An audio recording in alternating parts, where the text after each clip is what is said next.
وہ لوگ ہیں جو صرف اپنے بچوں کے بارے میں نہیں، قوم کے بچوں کے بارے میں سوچتے ہیں کہ صرف ہم نہ اور ہماری اولاد نہ صرف بچ جائے جہنم کا ایندھن بننے سے، بلکہ ہماری قوم اور ہماری ملت بھی جہنم جانے سے بچ جائے۔ یہ لوگ قابل تعریف ہیں یا نہیں؟ ان کی قدر کرنی چاہیے یا نہیں؟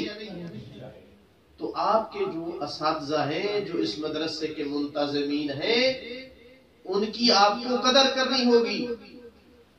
آپ ان کی سلبی اولاد کو نہیں ہے نا، قرآن نے تو یہاں تک حکم دیا ہے نا کہ اپنے آپ کو اور اپنے اہل و عیال کو بچا لو۔ وہ کن کو بچا رہے ہیں؟ یہ آپ کے اساتذہ آپ کو بچا رہے ہیں۔ ایسا ہے یا نہیں؟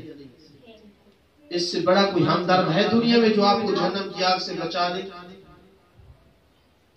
آپ کے والدین نے جنہوں نے آپ کو دنیا میں جنا ہے، وہ زیادہ قابل قدر ہیں یا جو آپ کو مذہب آل محمد کی تعلیم دے کر، قرآن کی تعلیم دے کر آپ کو جہنم کی آگ سے بچا رہے ہیں؟ زیادہ قدر کس کی ضروری ہے؟ والدین کی یا ان اساتذہ کی؟ اختلاف ہو جائے، دونوں کا احترام لازم ہے، لیکن ان میں سے اگر پوچھا جائے کہ زیادہ احترام جو آپ کا روحانی باپ، روحانی باپ سے مطلب جس نے آپ کو مذہب آل محمد کی تربیت دلائی ہے۔ اگرچہ والدین کا احترام اپنی جگہ پہ بہت زیادہ ہے، لیکن اس استاد کی قدر والدین سے بھی زیادہ ہے کہ جس نے آپ کو جہنم کی آگ سے بچایا ہے۔ درود بھیجیے محمد و آل محمد۔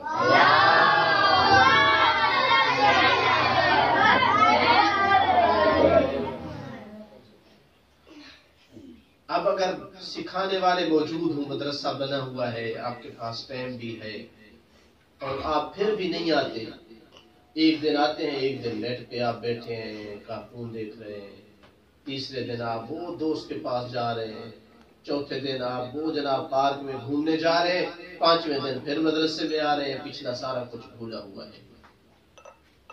پھر آپ کتنے قابل قدر ہیں؟ ایسا آپ کرتے نہیں ہیں، لیکن میں کہہ رہا ہوں اگر کوئی کرے تو آپ انشاءاللہ سارے ہر روز آتے ہیں، محنت سے پڑھ رہے ہیں، لیکن اگر کوئی کرے تو اس کی کتنی قدر ہے، ویلیو ہے۔ امام محمد باقر علیہ السلام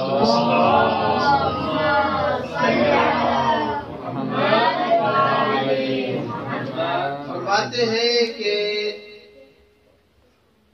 وَلَا وَدَدْتُ أَنْ أَضْرِبَ رُؤُوسَ شَبَابَ شِيعَتِي حَتَّى يَتَفَقَّهُ فِي الدِّينِ، میں چاہتا ہوں کہ میرے ہاتھ میں ڈنڈا ہو، چھڑی ہو، شیعہ نوجوان اور بچوں کے سروں میں، بچے جو یعنی سمجھنے والے ہوں، جس کو ہم ابتدائی شباب اور جوانی کہتے ہیں، ان کے سروں میں اس وقت تک وہ ڈنڈے مارتا رہوں۔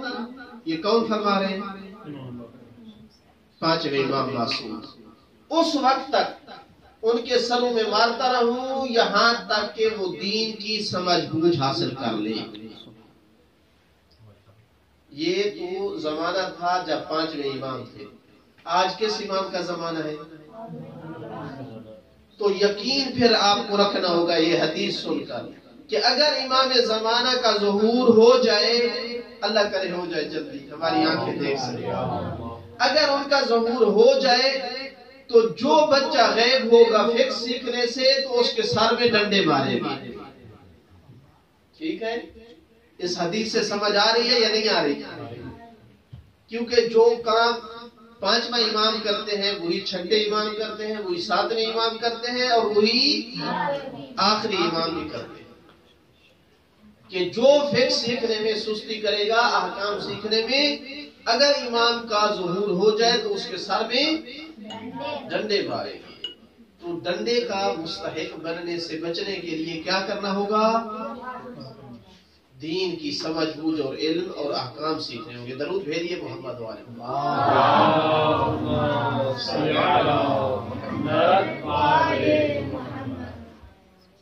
ایک اور لقب دے دوں جو بچہ نہیں سیکھتا احکام، جو غائب ہو جاتا ہے، دلچسپی سے یاد نہیں کرتا. آپ نے سنا ہوا ہے ایک لفظ لوگ بعض لوگ دوسروں کو کہتے ہیں فلاں پینڈو ہے. عام طور پر کس کو کہا جاتا ہے پینڈو؟ جو بالکل دیہات میں رہنے والا اور جس کو کسی چیز کی خبر نہ ہو اور بالکل ثقافت سے دور ہو، کسی چیز کے بارے میں بیچارے کو علم نہ ہو، سیدھا سادہ ہو، اس کو پینڈو کہتے ہیں. ایسا ہے یا نہیں؟ لیکن امام معصوم کیا فرماتے ہیں پینڈو کی تعریف کیا ہے؟ ہم سے اگر کوئی پوچھے مثلا کہ کون پینڈو ہے تو پتہ نہیں ہم کیا کہیں، لیکن امام علیہ السلام فرماتے ہیں من لم یتفقہ فہو اعرابی. اصل پینڈو وہ ہے جو فقہ اور دین کے احکام نہیں سیکھتا ہے. آپ نجف شہر جو دنیا کے عظیم ترین شہروں میں سے ہے، اس کے مرکز میں بھی بیٹھ کر جو بچہ جو جوان نماز کے مسائل نہیں جانتا، روزے کے مسائل اس کو نہیں آتے، وضو غلط کرتا ہے، تو امام کی نگاہ میں یہ شہری ہو کر کے بھی کیا ہے؟ یہ پینڈو ہے. لہذا اگر اس کو کوئی پینڈو کہے تو اس کو غصے میں نہیں آنا چاہیے. درود بھیجیے محمد.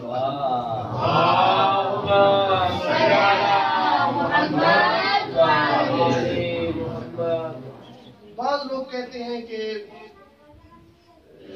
میں کیا کروں، مجھے یہ مسئلہ نہیں آتا تھا، میں نے اس لیے غلط کر لی، نماز غلط پڑھ لی، اللہ سے کہوں گا میرے پاس علم نہیں تھا. بعض لوگ ایسے کہتے ہیں. ان سے کہو نا کہ آپ غلط کر رہے ہو اور آپ کا عمل باطل ہے، تو کیا کہتے ہیں جواب میں وہ؟ بس ہم کیا کریں، ہمیں اتنا ہی علم ہے ہمارے پاس. آپ یہ کہہ سکیں گے قیامت کے دن نجف میں رہ کر، حوض نجف، باب مدینۃ العلم، علی علیہ السلام کے پڑوس میں بیٹھ کر زندگی گزار کر آپ قیامت کے دن کہہ سکیں گے مجھے علم نہیں تھا؟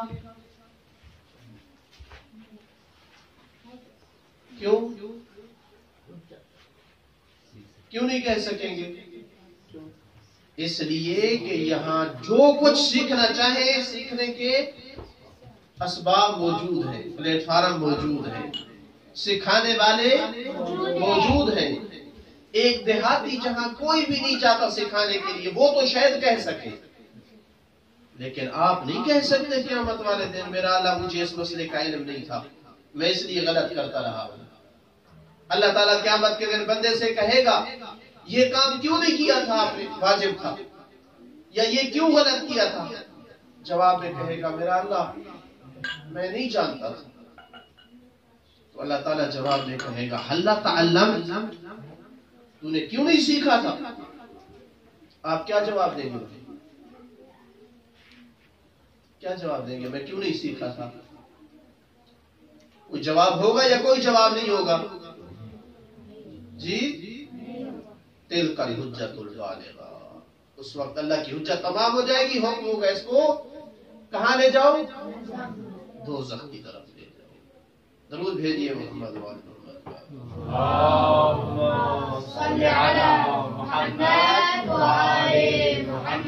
میرے بیٹو، نجف اشرف میں رہنا، حوضے میں رہنا، یہ ہمارے اوپر بہت بڑی ذمہ داری ہے. آپ کو رشتہ دار کہتے ہیں پاکستان میں جب جاتے ہو، انڈیا میں یا فون پہ بات ہوتی ہے تو کہتے ہیں کہ آپ بڑے خوش قسمت ہو نجف میں رہتے ہو، کہتے ہیں یا نہیں؟ اور آپ بھی خوش ہو جاتے ہیں، ہاں واقعاً ہم خوش قسمت ہیں. لیکن خوش قسمت حقیقی طور پر کون ہوگا؟ جو علم دین حاصل کرے گا، اس پر عمل کرے گا. ورنہ وہ خوش قسمت ہے جو یورپ میں بیٹھ کر، انگریزوں کے ملک میں بیٹھ کر، انتہائی برے معاشرے میں بیٹھ کر آن لائن کسی ٹیچر سے جو ہے وہ درس پڑھ رہا ہے اور اس احکام بھی سیکھ رہا ہے اور عمل بھی کر رہا ہے. اور ادھر بیٹھ کر جو نہیں سیکھ رہا یہ بدبخت ہے. ایسا ہے یا نہیں ہے؟ تو اس کا مطلب ہے کہ یہ تب خوش قسمت ہیں ہم جب ہم دین کو اہمیت دیں گے، جب ہم احکام پڑھیں گے، جب ہم عقائد پڑھیں گے، جب ہم قرآن پڑھیں گے اور سمجھیں گے.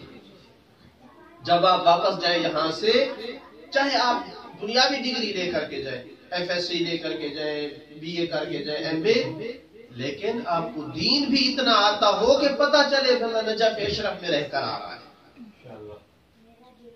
ایسا نہ ہو کہ نجف اشرف سے جانے والا اسی طرح کورا ہو جس طرح وہاں یونیورسٹیوں میں پڑھنے والے بہت سارے دین کے احکام سے کورے ہوتے ہیں. تو امیر المومنین کے پڑوس میں رہنا یہ ایک بہت بڑی ہمارے اوپر جہاں خوش قسمتی ہے وہیں پر ہمارے گردن کا کیا ہے؟ ایک بوجھ اور ذمہ داری بھی ہے. اور یاد رکھنا ایک بات انتہائی مہم کر رہا، جو متوجہ نہیں ہے وہ سلوات پڑھے. درود ہے یہ محمد علیہ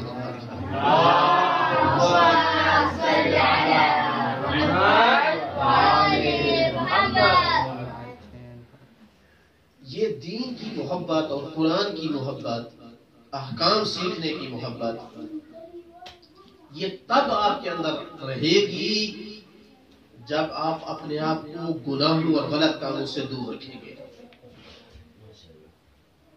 اللہ نہ کرے جو بچہ موبائل میں غلط قسم کی ویڈیو دیکھے، گانے کی آواز سنتا رہے، چینل پہ بےہودہ قسم کے ڈرامے دیکھے،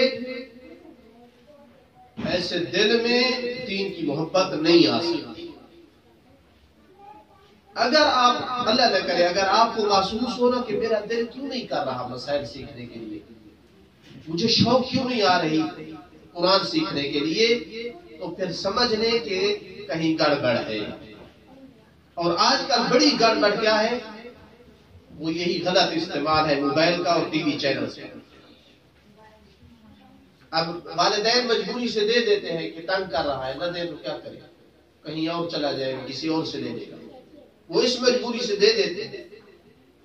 تو پھر آپ کی ذمہ داری ہے کہ آپ دیکھیں آپ امیر المومنین کی پڑوس میں یہاں اگر کوئی گناہ کرتا ہے وہ اس کو زیادہ سزا ہونی چاہیے، کیونکہ ایسی مقدس وادی میں بیٹھ کر کہتے ہیں کہ ایک بندہ اس نے شراب پی ہوئی تھی، تو امام خمینی رحمت اللہ علیہ جو ہے انہوں نے جب دیکھا تو اپنے شاگردوں سے کہا کہ اس کو 80 کوڑے مارے. شراب کی سزا کتنی ہے؟ 80 کوڑے. جب 80 کوڑے مار لیے انہوں نے کہا 20 کوڑے اور مارے.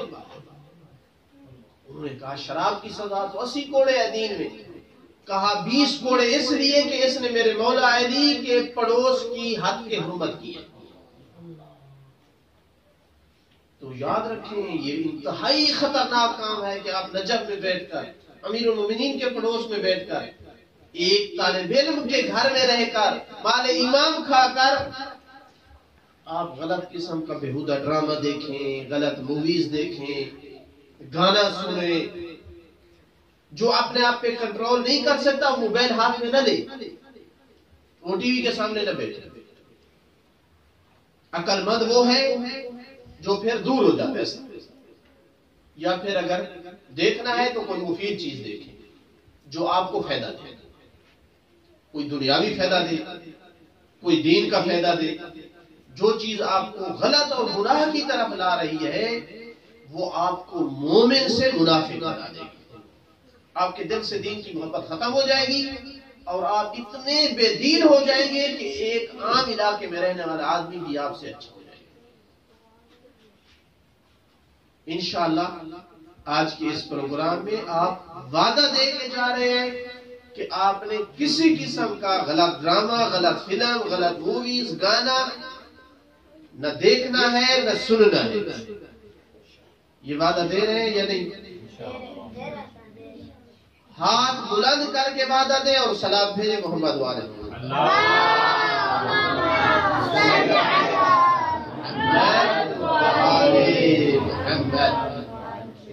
مجھے یقین ہے آپ انشاءاللہ پہلے بھی نہیں دیکھتے، لیکن پھر بھی شیطان دشمن ہے انسان کا. کبھی خیال آ جاتا ہے تو قطعاً ان سے دور رہنا ہے، ورنہ انسان تباہ ہو جاتا ہے، اس کی دنیا بھی اور اس کا دین بھی.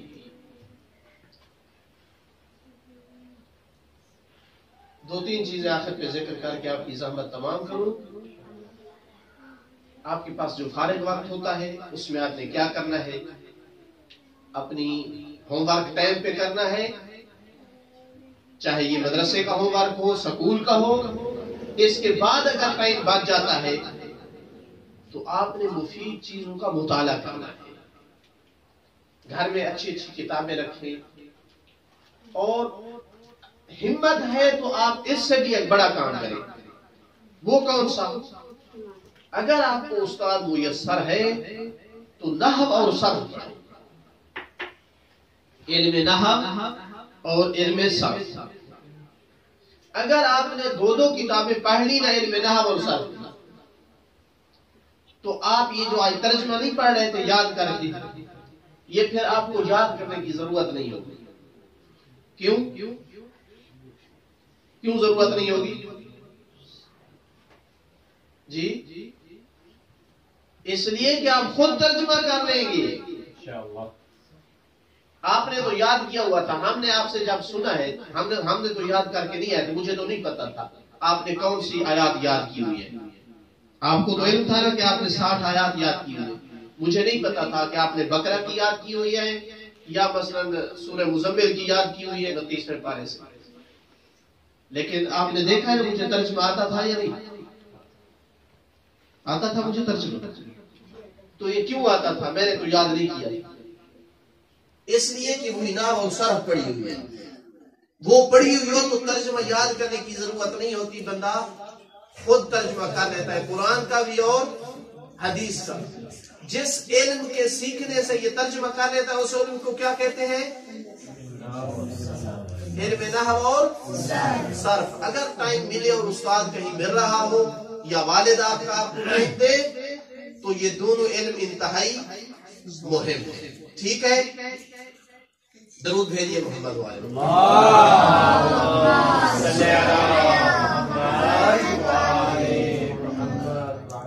علم کے ساتھ ساتھ عمل میں ایک تو یہ جو آپ نے وعدہ کیا انشاءاللہ اس پہ آپ پکے رہیں گے۔ دوسرا نماز با جماعت اور وقت پر۔ اگر کسی کو قریب میں با جماعت نماز میسر ہے، گھر میں اگر والد کو کہہ سکتا ہے با جماعت نماز اور اول ٹائم با جماعت نماز کا کتنا ثواب ہے؟ کسی کو حدیث آتی ہے؟ صرف 2 بندے بھی جماعت میں کھڑے ہو جائیں نا، 2 بندے صرف، آپ کا والد کھڑا ہے اور آپ پیچھے کھڑے ہیں، کوئی بھی اور نہیں ہے، 1 رکعت کا ثواب تنہا 25 رکعت کا ثواب جتنا صرف 1 رکعت کا ثواب ہے، اور جتنے آدمی بڑھتے جائیں جماعت میں اتنا ثواب بڑھتا جاتا ہے۔ اور اول ٹائم پہ پڑھنا، یعنی دیر سے نہیں۔ مثلا مغرب کی اذان آئی ہے تو آپ یہ نہ دیکھیں کہ اس کا وقت ابھی بڑا پڑا ہے بعد میں پڑھ لوں۔ اس کی وجہ کیا ہے کہ اگر آپ ٹائم پہ نہیں پڑھتے جبکہ آپ پڑھ سکتے ہیں، جان بوجھ کر دیر کر رہے ہیں، تو اس کا مطلب ہے نماز کی آپ کی نگاہ میں اہمیت نہیں ہے۔ اگر آپ کی نگاہ میں نماز کی اہمیت نہیں ہے، سن رہے ہیں بات یہ، اگر آپ کی نگاہ میں نماز کی اہمیت نہیں ہے تو جان لیں کہ پھر اللہ کی نگاہ میں بھی آپ کی اہمیت نہیں ہے۔ اور جس بندے کی اللہ کی نگاہ میں اہمیت نہیں ہے اس کی کوئی قیمت نہیں۔ بندہ اتنا قیمتی ہے جتنا اللہ کی نگاہ میں۔ ائمہ اہل بیت مذہب آل محمد ایک ایسے بچے کو چاہتا ہے جس کی ایسی تربیت ہو، ایسا نمازی بچہ ہو جیسے مسلم ابن عقیل کے بچے تھے۔ سنا ہوا ہے واقعہ مسلم ابن عقیل کے بچوں کا؟ ایسی تربیت چاہیے شیعہ بچوں کی کہ جب دشمن قتل کرنا چاہتا ہے، شہید کرنا چاہتا ہے تو کیا کہا انہوں نے؟ ہمیں 2 رکعت نماز پڑھتے ہیں۔ کہیں دنیا میں نظر آتا ہے جتنے بہادر لوگ ہوں کہ قاتل کے ہاتھ میں تلوار ہو، قتل کرنے کا ارادہ کرنا چاہتا ہے، کوئی مددگار بھی نہ ہو، بچانے والا بھی نہ ہو، اس کے تلوار کے سائے میں 2 رکعت نماز پڑھتے ہیں۔ ایسے نمازی بچے چاہیے۔ سمجھ آ رہی ہے یا نہیں؟ دین میں مذہب آل محمد میں ایسی تربیت۔ عبداللہ ابن الحسن چھوٹا سا بچہ ہے، دیکھیں اس کا جذبہ دین کی خاطر، اپنے چچا کی کیسے مدد کی۔ جب دیکھا نہ کوئی مددگار بھی نہیں رہا، جناب عباس بھی نہیں رہے، جناب علی اکبر بھی نہیں رہے، سب شہید ہو گئے، تنہا ان کے چچا امام حسین بچ گئے ہیں۔ ظالم کے ہاتھ میں تلوار ہے، قتل کرنا چاہتا ہے، امام کو شہید کرنا چاہتا ہے، تو یہ بچہ ہو کر کے دوڑا اپنے خیمے سے اور جا کر کے کہا یبن الخبیثہ، اے خبیث ماں کی اولاد، تو میرے چچا کو قتل کرنا چاہتا ہے۔ تو اس ظالم نے یہ نہیں دیکھا کہ یہ تو معصوم بچہ ہے، اس نے امام حسین علیہ السلام کو چھوڑ دیا اور اس بچے پہ تلوار چلائی، جس سے اس معصوم بچے کا ایک بازو قلم ہو گیا۔ تو اس طرح سے اس نے اپنے چچا کی نصرت کی ہے، اپنی زندگی دے دی ہے دین کی نصرت میں، اللہ کی خوشنودی کی خاطر، اپنے چچا کی مدد میں۔ امام علیہ السلام نے اس بچے کو اپنی گود میں لیا اور صبر کی تلقین کر رہے تھے کہ ایک بار پھر اس ملعون حرملہ نے، جس نے علی اصغر کو شہید کیا تھا، اس نے دوسرا اپنا ظالمانہ تیر یہاں چلایا اور یہ معصوم بچہ اپنے چچا کی گود میں اس تیر سے شہید ہو گیا۔ اس طرح سے بچوں کی قربانیوں نے اس دین کو بچایا ہے، اس قرآن اور اس کے معانی کو بچایا ہے، اس نماز کو بچایا ہے۔ اس بچے کا آپ بچوں پر کوئی حق ہے یا نہیں ہے؟ کیا حق ہے؟ کہ جس دین کے لیے اس بچے نے اپنی جان دی تھی، اس دین کو سیکھو، اس قرآن کو سمجھو، اس دین پر خود عمل کرنے کے بعد جہاں جہاں ممکن ہو اس دین کا پیغام پہنچاتے رہو۔ والحمدللہ رب العالمین وصلی اللہ علی سیدنا محمد وآلہ الطاہرین۔ اللہم صلی علی محمد بار الہ بحق محمد وآل محمد علیہ السلام۔ ہماری یہ محفل اپنی بارگاہ میں عبادت کے طور پر قبول فرما۔ خدایا ہمارے ان اعمال کو بے احسن قبول عطا فرما۔ بار الہ بحق محمد وآل محمد علیہ السلام ہم سب کو قرآن مجید کی تعلیمات اور مذہب آل محمد کے لیے ہمارے سینوں کو کشادہ فرما۔ خدایا تیری بارگاہ میں ملتمس ہیں جوار امیر المومنین کے صدقے اس مدرسے کو تا قیام امام زمان اپنی اس حیات کے ساتھ قائم و دائم فرما۔ اس مدرسے کے اساتذہ، منتظمین، اس مدرسے کے طلبہ، تلامذہ سب کی توفیقات خیر میں اضافہ فرما۔ خدایا بحق محمد وآل محمد علیہ السلام ہم سب کو علوم آل محمد کو سمجھنے، ان پر عمل کرنے کے بعد دنیا کے کونے کونے تک پہنچانے کی توفیق نصیب فرما۔ میرا اللہ تیری بارگاہ میں ملتمس ہے کہ اس پرآشوب دور میں ہمیں اپنے نوجوانوں کی، بچوں کی صحیح مذہبی دینی تربیت کرنے کی توفیق عطا فرما۔ میرا اللہ تو رحیم اور کریم ہے، تو عزیز اور غفار ہے، تو سمیع اور بصیر ہے، تو قادر مطلق ہے۔ میرا اللہ ہمارے حال پہ رحم فرما، اس وائرس کورونا وبا کو بلاد اسلامیہ سے دور فرما۔ میرا اللہ اپنی رحمت کے دروازے ہم پہ کھول دے، جہاں جہاں مومنین آباد ہیں ان کی حفاظت فرما۔ میرا اللہ بیمار مومنین مومنات کو صحت کاملہ عاجلہ عطا فرما۔ خدایا بحق محمد و آل محمد علیہ السلام حجت دورہ امام مہدی کے ظہور میں تعجیل فرما۔ میرا اللہ ہم اس معصوم امام کی امامت سے راضی ہیں، معصوم امام کو بھی ہم سے راضی اور خوشنود فرما، ہمیں ان کے آوان اور انصار سے شمار فرما، علماء اعلام براج عظام کا سایہ ہمارے سروں پر قائم و دائم فرما۔ ربنا تقبل منا انک انت السمیع العلیم بجاہ محمد وعطرته الطیبین الطاہرین المعصومین۔